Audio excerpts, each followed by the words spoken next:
사랑하는 성도 여러분, 오늘도 여러분의 모든 길 가운데 주님과 동행하시는 축복이 있기를 소망합니다. 오늘 우리가 함께 묵상하실 하나님 말씀은 잠언 6장 1절에서 5절의 말씀입니다.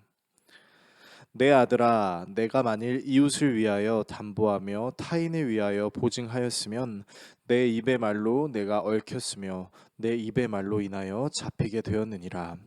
내 아들아, 내가 내 이웃의 손에 빠졌은즉 이같이 하라. 너는 곧 가서 겸손히 내 이웃에게 간구하여 스스로 구원하되 내 눈을 잠들게 하지 말며 눈꺼풀을 감기게 하지 말고 노루가 사냥꾼의 손에서 벗어나는 것 같이 새가 그물 치는 자의 손에서 벗어나는 것 같이 스스로 구원하라. 아멘. 잠언 기자는 이웃을 위해서 담보를 잡거나 보증을 서는 것에 대한 경계의 말을 하는데요. 본문 1절의 내용을 원어의 의미를 최대한 살려서 읽으면 다음과 같이 해석할 수 있습니다. 이웃을 도우려고 담보를 서거나 남의 딱한 사정을 듣고 보증을 선다면 이라고 해석할 수 있는데요. 여기서 남은 나와 관계가 있는 이웃을 이야기하는 것이 아니라 잘 알지 못하는 타인을 의미합니다. 즉, 잘 알지도 못하는 타인의 사업에 보증을 서는 것에 대해서 조심하라 라고 말하고 있는 것이죠. 잘 알지도 못하는 사람에게 투자를 하거나 보증을 서는 것은 자칫 잘못하면 그 사람의 소나기에 사로잡힐 수도 있기 때문입니다.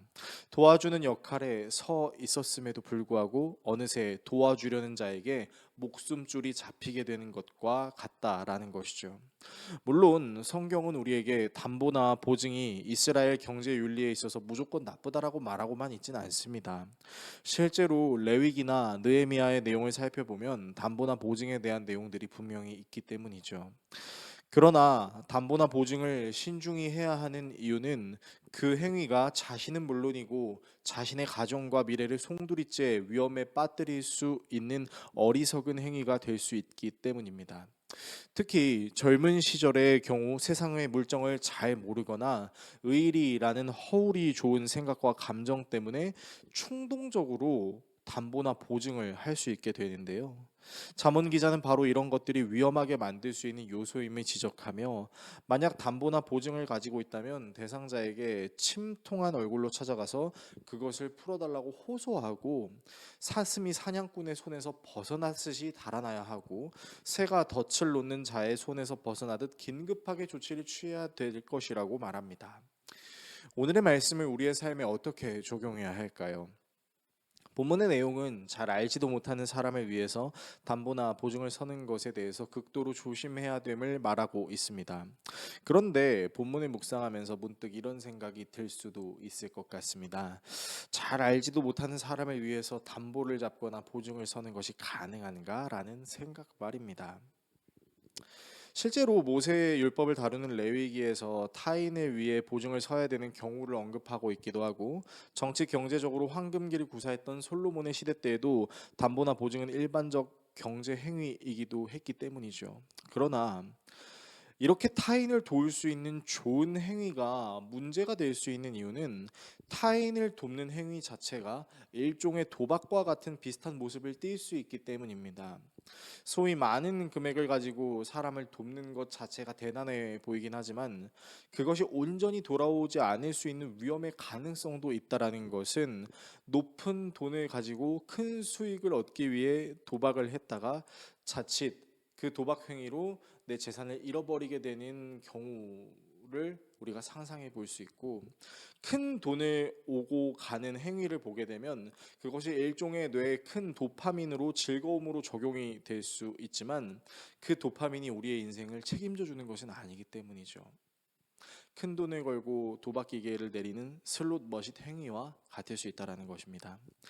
따라서 정말로 타인을 돕고 싶다면 충동적이고 위험한 시도를 해야 할 것이 아니라, 내가 상대방을 도울 수 있는 수준이 어느 정도인지를 깨달아야 하고, 내가 상대방을 돕는 행위가 나 자신을 망가뜨리지 않을 만큼 한 후 내가 할 수 있는 것은 하고, 그 다음은 하나님께 그 사람을 위한 기도를 하는 것이 옳은 행위라고 할 수 있을 것입니다. 선한 행위도 그것이 과하면 스스로를 망가뜨릴 수 있는 도박과도 같은 중독성을 뛸 수 있음을 기억하며 담보도 보증도 모두 내가 할 수 있는 선에서 진행하고 내가 사람을 돕는 이 행위를 하나님께서도 과연 기뻐하시는지에 대해서 생각하고 질문해 봐야 할 것입니다.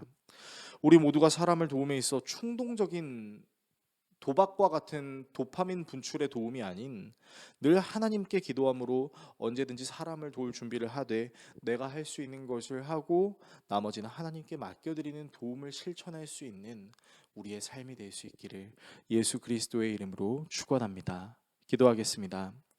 우리를 사랑하시는 하나님, 자칫 타인을 위한 담보나 보증을 서는 행위가 어쩌면 도박과도 같은 모습과 결과를 낳을 수도 있다는 사실을 기억하며 도파민 분출을 위한 개인의 유익의 선을 행하는 것이 아닌 내가 할 수 있는 만큼 하고 나머지는 하나님께 맡겨드리는 지혜로운 도움을 실천하게 하여 주십시오. 예수 그리스도의 이름으로 기도합니다. 아멘.